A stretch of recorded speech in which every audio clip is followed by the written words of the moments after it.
성도님들이 생각하실 때 제가 학창시절 때 얻어맞았을 것 같습니까? 아니면 누구를 때렸을 것 같습니까? 때린 것 같다고요? 바로 이렇게 대답이 나오는 거 보니까 제가 약간 그 인상이 안 좋나 봅니다. 때린 것 같다. 아니면 때린 것 같다 한 분, 얻어맞은 것 같다. 네, 얻어맞은 것 같다. 네, 감사합니다. 지금이야 제가 이렇게 몸이 많이 불어서 좀 듬직해 보이지만 그 중고등학교 때는 젓가락이었습니다. 완전 젓가락으로 많이 얻어맞고 다녔던 그런 기억이 있었습니다. 예전에 제가 또 나름 합기도를 이렇게 했었는데요. 제가 워낙 싸움을 못하니까 관장님께서 대련을 나가보라고 이렇게 하셨더라고요. 그래서 그때 제가 빨간 띠였는데 관장님께서 파란 띠나 초록 띠 같은 사람을 붙여주겠다라는 그 말씀을 믿고 대련을 갔습니다. 근데 아니나 웬걸 앞에 본 분이 블랙벨트 블랙벨트에 2단이 있더라고요. 그래서 속으로 생각하면서 쫄면 안 된다, 쫄면 안 된다, 쫄면 지는 거다 하고 이제 성도님들 아시기로 제가 목소리가 크지 않습니까? 그래서 하자마자 온 체육관이 정적에 하고 앞에 있던 검은 띠가 쪼신 것 같더라고요. 쫄으신 것 같더라고요. 그래서 아싸 이겼다 하고 이제 하고 발차기를 날리려는 순간 그분의 뒷발차기를 맞고 어금니가 깨지고 쓰러졌었습니다. 네, 어금니가 아직도 여기가 조각이 났던 그런 기억이 있습니다. 추운 겨울이 되면 좀 시립니다. 하여튼 본문의 상황도 사실 이와 마찬가지인데요. 아브라함이 살던 당시에는 가나안 땅에 큰 전쟁이 있었죠. 1절에서 2절의 말씀입니다. 당시 시날왕 아브라벨과 엘라살왕 아리옥과 엘람왕 그돌라오멜과 고임왕 디달이 소돔왕 베라와 고모라왕 비르사와 아드마왕 시납과 스보임왕 세메벨과 벨라 곧 수아르왕과 싸우니라. 아멘. 가나안 땅에는 네 왕과 다섯 왕의 큰 전쟁이 있었습니다. 다섯 왕들은 그돌로메에게 반란을 일으켰고 시딘 골짜기에서 큰 전쟁을 치렀으나 대차게 패하고 말았습니다. 심지어 소돔과 고모라 왕은 역청 구덩이에 빠지고 남은 왕들은 산으로 도망하게 되었는데 이때 아브라함의 조카 롯도 사로잡히고 재물도 빼앗기게 되었습니다. 12절의 말씀입니다. 소돔에 거주하는 아브라함의 조카 롯도 사라졌고 그 재물까지 노력하여 갔더라. 그래서 전쟁에서 돌아오던 중 한 명이 아브라함에게 찾아와 롯이 사로잡힌 일에서 대해서 알려줍니다. 자, 한번 제가 이 이야기를 좀 현시감 있게, 사실 너무 한 3000년 전이다 보니까 와닿지가 않잖아요. 한번 이렇게 한번 이야기를 해봅시다. 만약 어느 날 갑자기 북한군이 남한을 기습 공격했다고 합시다. 지금 북한 군대가 남쪽으로 쭉쭉쭉 내려와서 안양천 넘어 금천구 신운동에 지금 진을 쳤다고 한번 생각을 해봅시다. 그래서 그쪽에 살던 한 청년이 캐스퍼를 끌고 급히 목사님께 찾아와 이렇게 말하는 겁니다.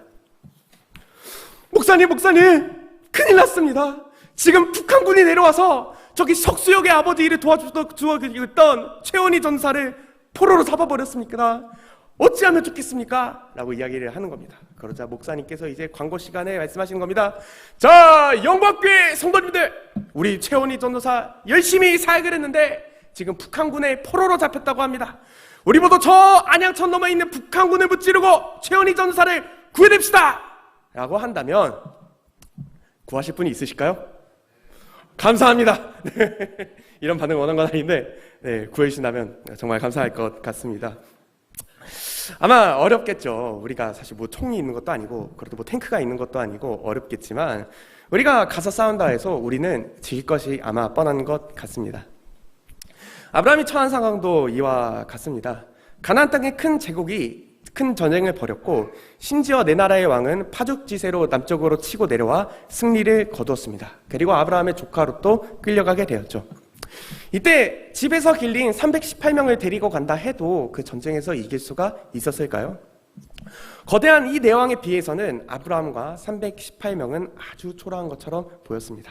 말 그대로 질 것 같은 전쟁이었죠. 그러나 아브라함은 롯을 구하러 갔습니다. 왜 아브라함은 질 것 같은 전쟁임에도 롯을 구하러 갔을까요? 하나님께서 아브라함을 선택하신 이유는 열방 가운데 하나님의 복을 전파하기 위함입니다. 그가 롯을 구하러 간 것은 이 사명을 이루기 위함입니다. 그가 열방의 복이 되라는 하나님의 사명을 이루기 위해서 사람을 구하기 위해 롯을 구하러 갔습니다. 오늘 우리도 아브라함과 마찬가지로 열방의 하나님의 복을 전파해야 합니다. 또한 우리 주위의 이웃에게 생명을 전하고 사람을 살리는 자가 되어야 합니다. 얼마 전 토요일이었습니다. 교회에 출근하려고 이제 주섬주섬 옷을 챙기고 있었는데 웬일로 할머니께 연락이 왔더라고요. 그래서 하시는 말씀이, 원희야, 지금 아버지께서 통풍으로 쓰러졌다.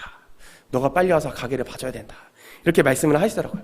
그래서 사실 그때 이제 신방이나 그런 스케줄이 꽉 차 있었거든요. 이제 예지 친구들을 전도하려고 이제 뭐 탕후루도 사 먹이고 뭐 마라탕도 사주고 그런 생각을 하고 있었는데, 할머니께서 그렇게 사정을 하셔가지고 그런 다 일정을 다 내려놓고 그렇게 가게 되었었습니다. 아버지께서도 아마 새벽까지는 괜찮으신 줄 알고 가게를 나셨었던 것 같은데 막상 일을 하시러 보니까 그 상황이 더 안 좋아하신 것 같아요. 다행히도 제가 가서 이렇게 가게를 보는 동안 주사 한 방을 딱 맞으시더니 이렇게 멀쩡하게 다시 걸어 다니시게 되셨습니다. 그날 이후로도 아버지께서는 일이 너무나 고되다 보시니까 어깨도 아프고 무릎도 아프고 허리도 아프고 사실 몸이 성한 것이 없습니다. 항상 아버지를 생각하면 그 가슴 한편에 애틋한 마음이 드는데요. 항상 평생 동안 일만 하시고 고생하시던 그런 아버지의 모습이 눈에 그려질 때마다 참 슬픈 그런 기억이 조금 있습니다. 그래서 어쩔 수 없이 제가 정말 유일하게 쉬는 날이 월요일과 금요일 점심에 잠깐이거든요. 근데 그 쉬는 날에 반납을 하고 아버지 일을 도와드리러 가고 있습니다. 얼마 전에 거울을 보니까 다크서클이 이렇게 껴있는데도 불구하고 아버지 일을 도와드리러 가고 있습니다. 이런 효자가 어디 있습니까? 이런 효자가 어디 있습니까? 이런 효자를 구박하면 되겠습니까? 안 되겠죠. 그렇다면 성도님들은 어떠십니까? 각자의 삶 가운데서 열방의 복이 되고 사람을 살리기 위해 하는 일들이 무엇이 있으십니까? 우리들의 삶을 한번 돌아봅시다. 우리는 각자의 삶의 현장 가운데서 영적 전쟁을 벌이면서 삽니다.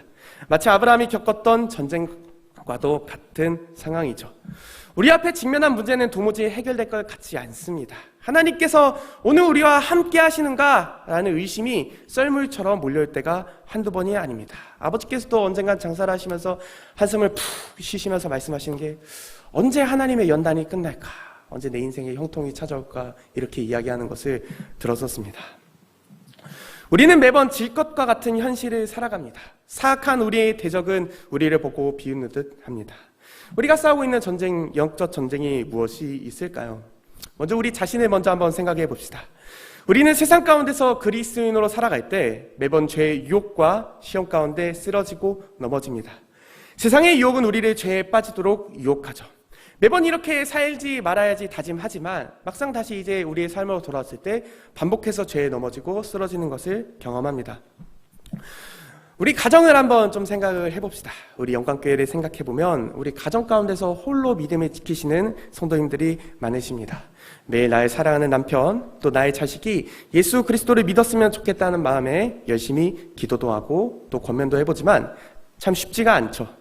저도 제 동생이 가나안 성도, 거꾸로 하면 안 나간 성도로 이렇게 신앙생활을 안 하고 있는데 데리고 오기 위해서 부단히 열심히 노력을 하고 있습니다만 전도사도 영 잘 되지 않는 것 같습니다.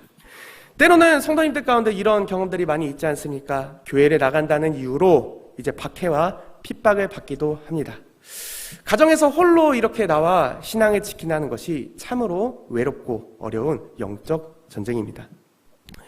그래도 한편으로는 제가 영광교회 전도사가 되고 몇 년 동안 신앙생활 안 하셨던 아버지께서 신앙을 되찾으셨습니다. 또한 할머니께서 전도가 되셨으니 성도님들 가운데 이런 놀라운 축복이 있길 간절히 소망합니다. 우리 한번 직장을 생각을 해봅시다. 코로나 이후 신앙을 지키며 살아감이 더욱 어려워집니다. 선생님들 이야기를 들어보니까 또 아이들의 이야기를 들어보니까 이제 사람들은 기독교인이라는 이유로 사이비 취급을 하고 아직도 그런 이상한 데를 다니냐면서 뭐라고 그럽니다. 또한 직장에서 일을 하다 보면 때로는 세상의 가치와 유혹과 신앙이 충돌할 때 무엇을 선택해야 될지 고민할 때가 많죠. 예를 들어 영업직으로 이제 성공을 하고 그러려면 술자리를 자주 가져야 합니다만 기독교인으로서는 사실 그러면 안 되죠. 다른 일로 혹시 성도님들은 담타라고 아십니까? 이게 세상 사람들은 담배를 이렇게 피우는 시간 가운데 꼭 그때 회의에서 이야기 안 한 중요한 이야기를 하고 그러다 보니까 담배 안 피우는 저희 같은 사람들은 이제 꼭 그 회사 생활에서 소외되기 일쑤입니다. 이것이 우리가 직장 가운데서 하는 영적 전쟁입니다. 한번 우리 교회를 한번 생각해 봅시다. 목사님께서 지난 금요 철야 때 중고등부 전도 집회를 위해서 기도해 주시니 참 마음이 든든했었습니다. 이번에 중고등부는 친구 초청 잔치를 준비하고 있습니다.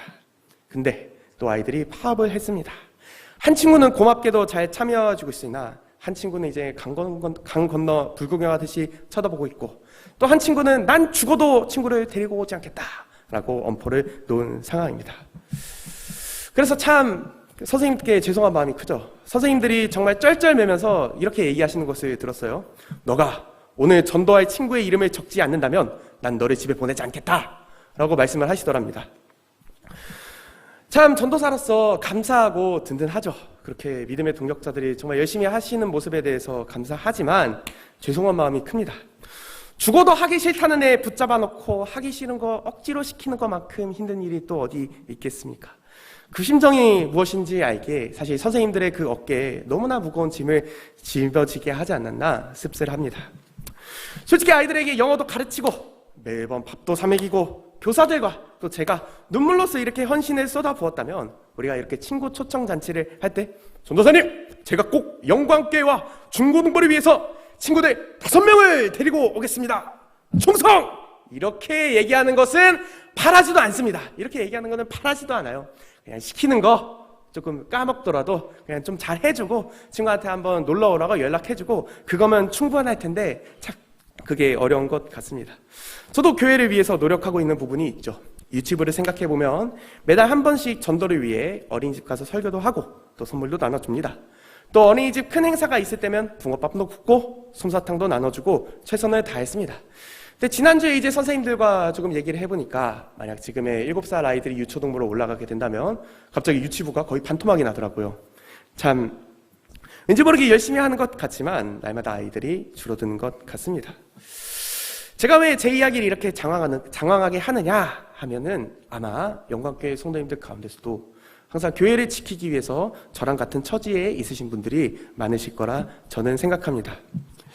교회를 지키기 위해 수십 년간 한 자리에서 눈물로써 기도하시는 성도님이 계십니다. 토요일마다 교회 뒷마당을 홀로 쓰시는 성도님들이 계십니다. 금요일에 반주를 하기 위해 한 주 힘들게 일해서 간신히 반주에 참석하는 성도님이 계십니다.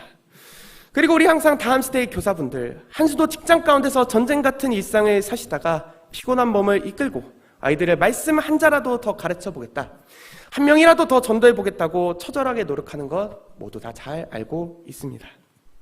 그러나 교회를 둘러싼 상황은 점점 어려워지는 것 같습니다. 도무지 복음의 열매가 맺어지는 것 같지 않아 하나님을 원망할 수 있죠. 또한 교회를 지키나가면서 얼마나 많은 상처와 아픔이 우리 가슴에 대못처럼 박혀있지 않습니까? 모두가 다 떠나더라도 나 하나만큼은 이 사랑하는 영광교회를 지키겠다며 모든 상처와 그런 것들을 가슴에 끌어안고 신앙생활을 하고 있지 않으십니까? 그리고 또한 우리 살고 있는 세상을 한번 생각해 봅시다. 11월이 이렇게 더운 날에도 처음 보죠. 정말 기후위기가 우리 눈앞으로 다가왔습니다. 또 계속해서 끔찍한 전쟁의 참사가 계속됩니다. 과연 하나님께서 어디에 계신가? 하나님께서 세상을 다스리시는 것인가? 의문이 들기도 하죠. 이것이 우리가 각자 삶의 현장 속에서 벌이는 영적 전쟁입니다. 우리는 여전히 공중의 권세에 잡은 자들이 세상을 다스리는 것과 같은 세상 가운데 하나님 나라의 백성으로 살아가야 합니다. 그래서 우리는 우리의 일상 가운데서 여러분이 속한 그 삶의 현장 가운데서 치열한 전투를 벌입니다. 에베소서 6장에서는 이것을 다음과 같이 이야기하는데요. 다 같이 한 목소리로 읽어봅시다. 시작. 우리의 씨름은 혈과 육을 상대하는 것이 아니요 통치자들과 권세들과 이 어둠의 세상 주관자들과 하늘에 있는 악의 영들을 상대합니다. 아멘. 우리는 앞서 아브라함이 단 318명으로 가나안의 위대한 제국들과 싸워야 했던 것처럼 우리 대적들은 너무나도 커 보입니다. 우리의 영적 전쟁은 우리는 질 것도 같습니다. 그러나 본문은 우리에게 선포합니다. 천지의 주제시오 지극히 높으신 하나님이여 아브라함에게 복을 주옵소서. 너희 대적을 내 손에 붙이신 지극히 높으신 하나님을 찬송할지로다. 아멘. 우리가 믿는 하나님은 누구이십니까? 우리가 믿는 하나님은 천지의 주제시오 지극히 높으신 하나님, 또 우리의 모든 대적보다 지극히 높으신 하나님인 줄 우린 믿습니다. 그리고 그 하나님의 멜기세덱 고백, 너희 대적을 내 손에 붙이신 지극히 높으신 하나님을 찬송할지로다. 이 고백이 우리 영적 전쟁 가운데서 우리를 승리하게 하실 것을 저는 믿습니다. 지금 우리의 전쟁과도 같은 현실에서 눈을 돌려 온 세상을 만드시고 다스리시는 천지의 주제이신 하나님, 또 우리 모든 대적보다 지극히 높으신 하나님을 바라볼 때 우리는 우리와 함께 하시고 우리를 인도하시며 우리를 붙드시며 우리에게 힘을 주사 모든 영적 전쟁 가운데서 넉넉하게 승리하게 하시는 하나님의 역사를 경험하게 될 줄 믿습니다. 그러면 우리는 이렇게 고백할 수 있겠죠. 천지의 주제이시오 지극히 높으신 하나님이여, 나 최연의 전도하사에게 복을 주옵소서. 나의 대적을 내 손에 붙이신 지극히 높으신 하나님을 찬송합니다. 아멘. 우리가 또한 이와 마찬가지로 우리의 승리를 확신할 수 있는 이유가 무엇입니까? 본문에는 수수께끼 같은 인물인 멜기세덱이 등장합니다.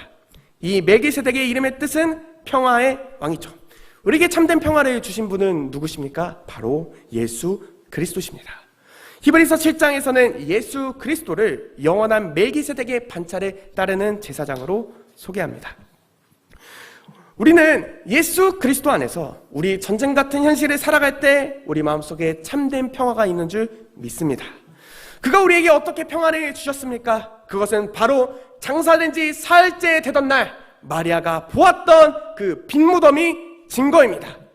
유다의 사자이신 예수께서 십자가에 죽었다 부활하심으로 사단의 권세를 결정적으로 이기셨고 우리에게 영원한 평화와 승리를 가져다 주신 것을 저는 믿습니다.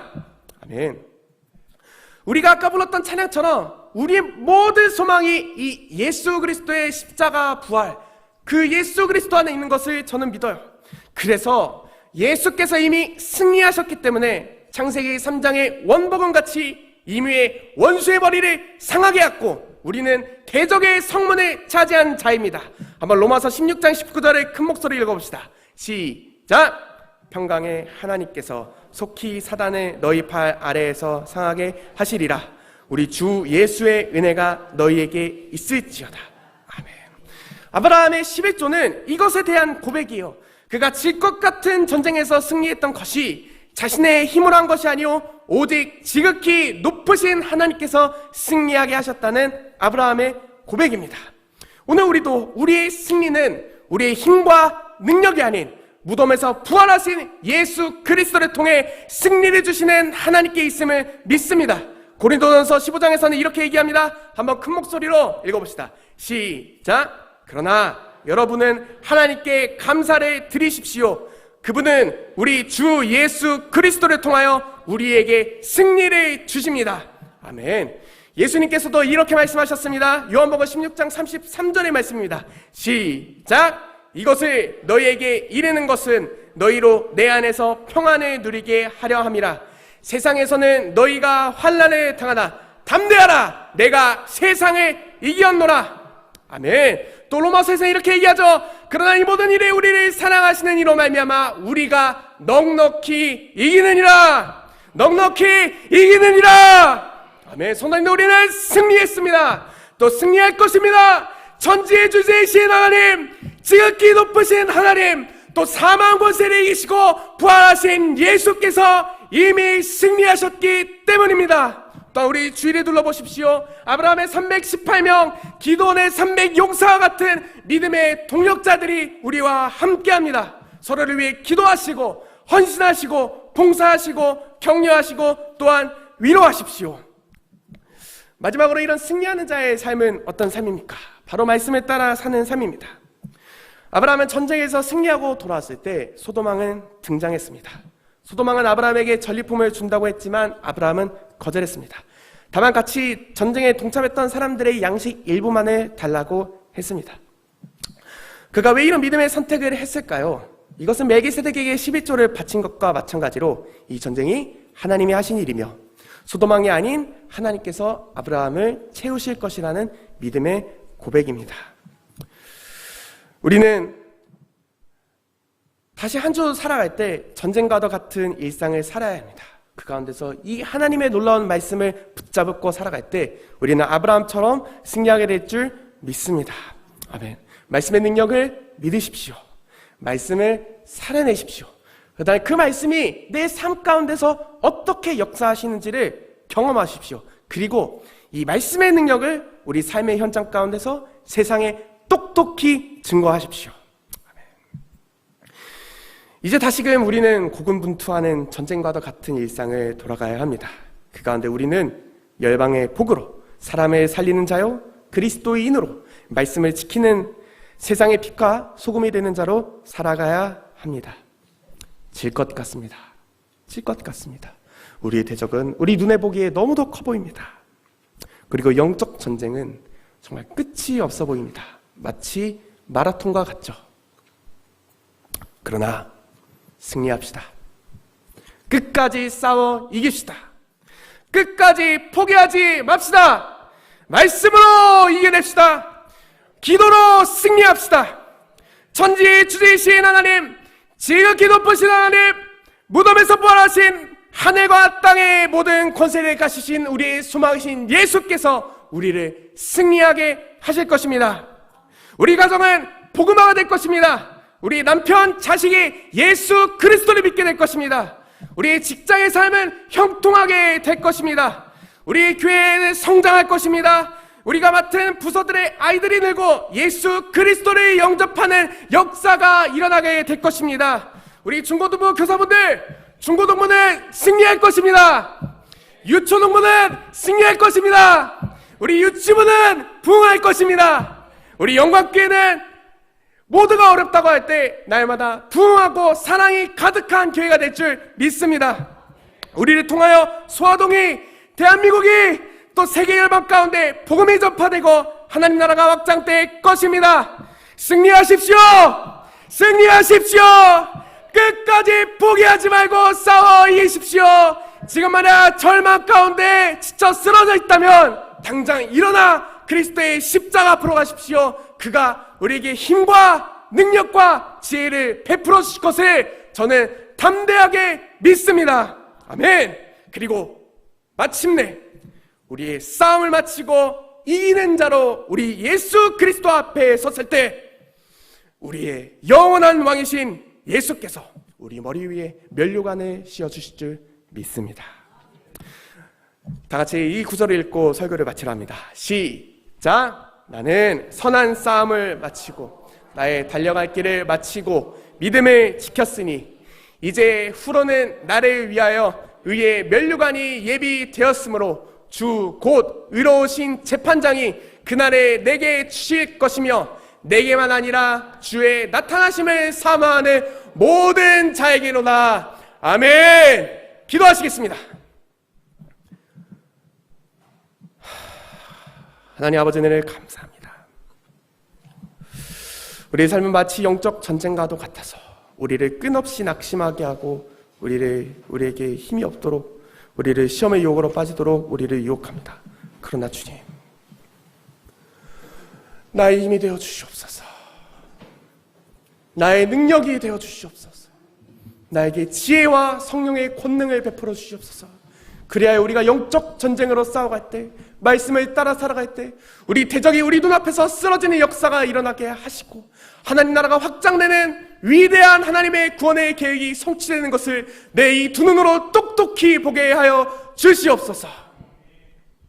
감사드리며 거룩하신 예수님 이름으로 기도합니다. 아멘.